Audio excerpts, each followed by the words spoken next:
दोस्तों, क्या शिवानी इस शो में रहने के लायक नहीं है? देखिए दोस्तों, फिलहाल जो झगड़ा चल रहा है घर वालों के बीच में, एक खबर ये बहुत तेजी से दौड़ती चली आ रही है कि शिवानी को माना जा रहा है कि वो इस शो के लायक नहीं है। अब ये बात कही किसने, इस बात का पता लगाने की कोशिश हो रही है। बात निकली थी सना खान से, फिर पौलमी तक जाके पहुंची।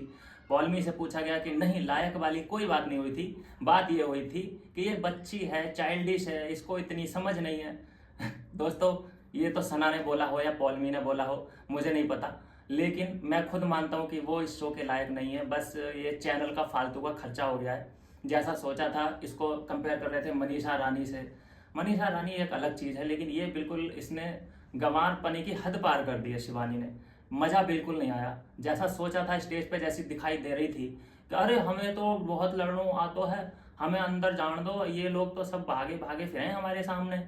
लेकिन वहां पर रो रही है, रो रो के दिखा रही है। दो चार लोग इसे छुपाने के लिए आ रहे हैं, जैसे बेबी सिटिंग करना शुरू कर दिया है लोगों ने इसकी। इसी बीच जो सबसे ज्यादा अरमान मलिक का कहना था कि भाई बता ना कि अब तेरा वो सीन कहाँ गया जो तू लहजा एक इस्तेमाल करती थी कि भाई बहुत ही प्यार से बोला जा सकता है, किसी भी झगड़े को सुलटाया जा सकता है अपने अल्फाजों के द्वारा।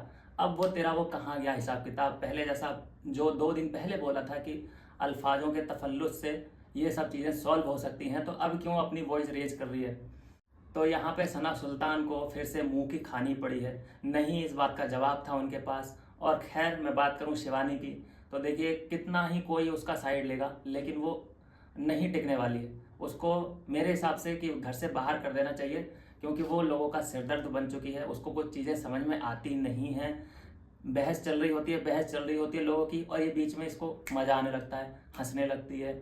फिर इसको टॉपिक नहीं पता होता कि किससे क्या बात करनी है, क्योंकि समझने में बहुत टाइम लगता है। एक बंदे से पूछती है ये, वो फिर अच्छे से बताता है इसको अपनी भाषा में, तब जाके इसको चीज़ें समझ में आती। मुझे नहीं लगता कि इसको कुछ भी समझ में आने वाला है। देखना, वीकेंड के बाद पे भी अगर अनिल सर इससे कोई क्वेश्चन पूछेंगे तो ये बाजू वाले को देखेगी यहाँ से, क्या पूछ रहे हैं सर मुझे बताना। फिर वो बाजू वाला बताएगा कि ये पूछा है, तब ये जवाब दे पाएगी। बड़ा मुश्किल है। और दूसरी बात बताऊं, अरमान मलिक से पंगा ले लिया है दीपक चौरसिया ने। कल लड़ाई बच चुकी है, आज तक वो लड़ाई चालू है। और दीपक के बारे में जो अरमान ने बोला है, खुलासा कर दिया है कि भाई ये किसी भी बंदे को गलत साबित कर सकता है। और मुझे पता था कि इन दोनों के बीच में ये लड़ाई बच सकती है।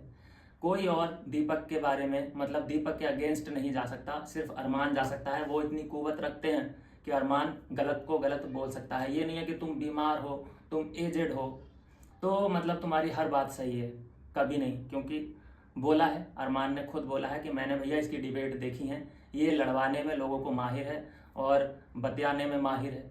यही उसका पेशा है और यही इसका गेम है, और यहाँ पर भी वो यही खेल रहा है। जो चीज़ उसने खा ली दीपक चौरसिया, एक तो बैठे बैठे सब चीज़ें मिल रही हैं और लोग उसको इतनी हेल्प कर रहे हैं कि इधर से उधर लेके जाना ट्रॉली में, ये सब चीज़ें चल रही हैं। उसके बाद भी बंदा नाराज, जैसे शादियों में फूफा नाराज होता है। अब यहाँ पे अरमान का कहना यह था कि भाई जो चीज़ तुमने खाई, चीला बना था, चीला तुमने खाया, फिर उसी के बारे में तुम बोल रहे हो कि चीला नहीं बनना चाहिए था, सिर्फ दाल दाल बननी चाहिए थी।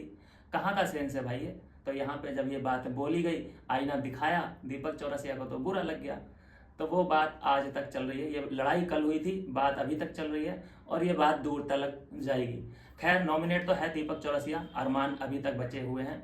देखते हैं किसकी नैया इस बार पार लगती है और कौन बेघर हो जाता है इस वीकेंड के बाद पे। मिलता हूँ नेक्स्ट वीडियो में नई अपडेट के साथ।